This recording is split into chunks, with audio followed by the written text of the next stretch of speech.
One of the big problems with the traditional systems all over America is because we're doing Yoruba like Christians.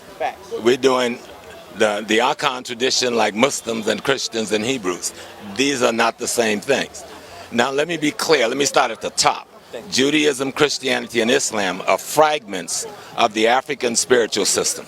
They're just small pieces of it that other cultures took and made their way with it. And it works for them. It may not work the way we want it to work, but for them, coming from nothing, having just a little piece of our magic is something. But the fundamental in all of it is we're talking about science, right? We're talking about nature.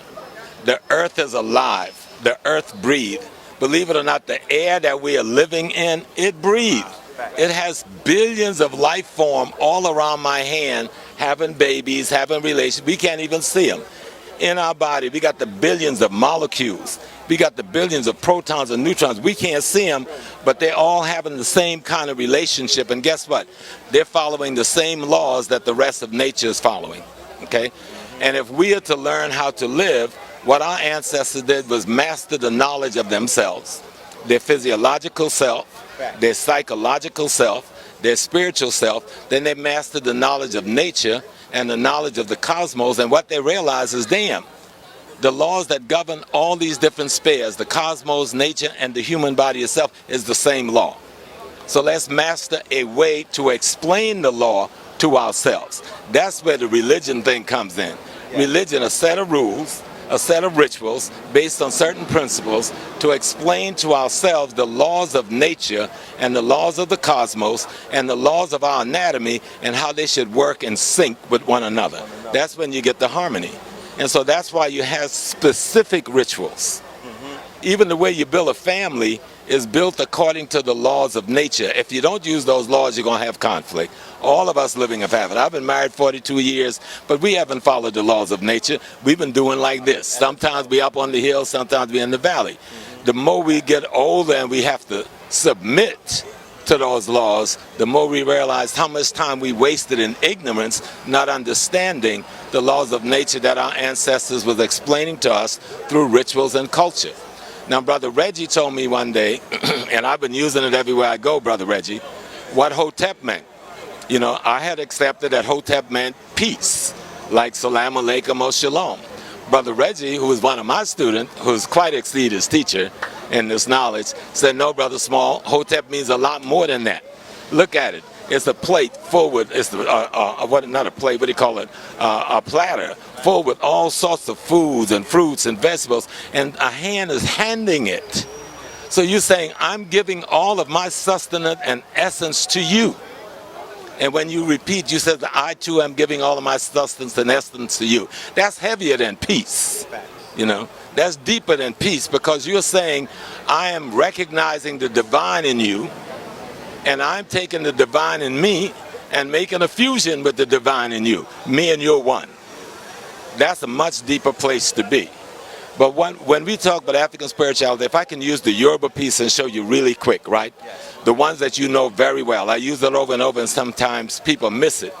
But they say Shango, god of thunder and lightning and so forth. But Shango represents the courage in any man or woman to change yourself for a higher self.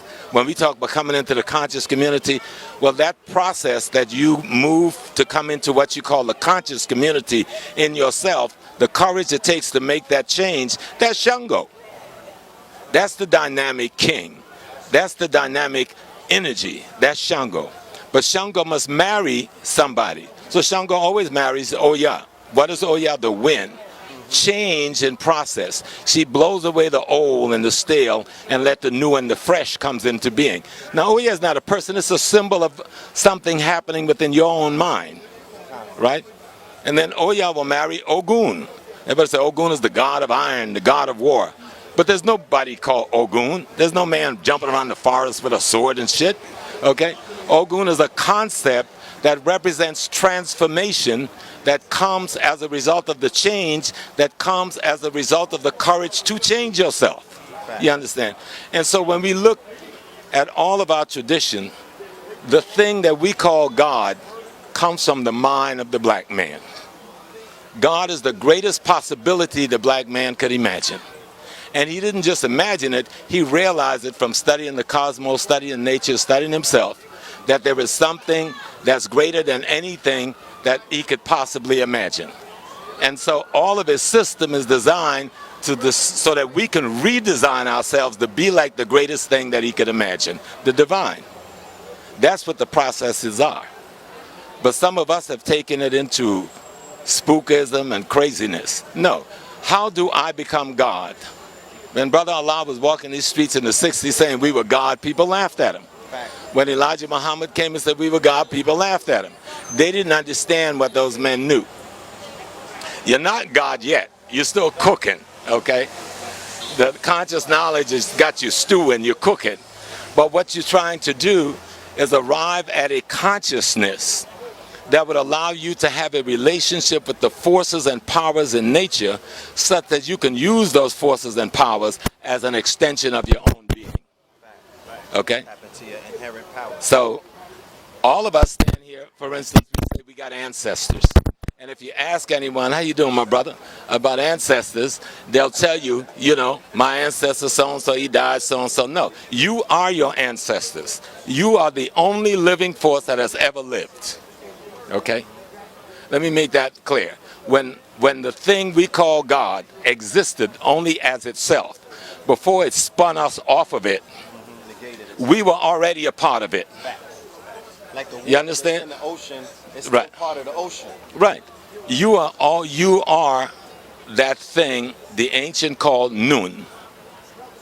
It expressed itself as you into the rest of its beingness. Okay? Your mother and your father, through a sperm and an egg, deposit themselves, not in you, deposited themselves as you. Now listen to the difference in that now. They didn't deposit themselves in you, they deposited themselves as you. So you are your mother and your father, you are your grandparents, you are your great parents, and you go back infinitely to the divine causation that is the totality of creation itself.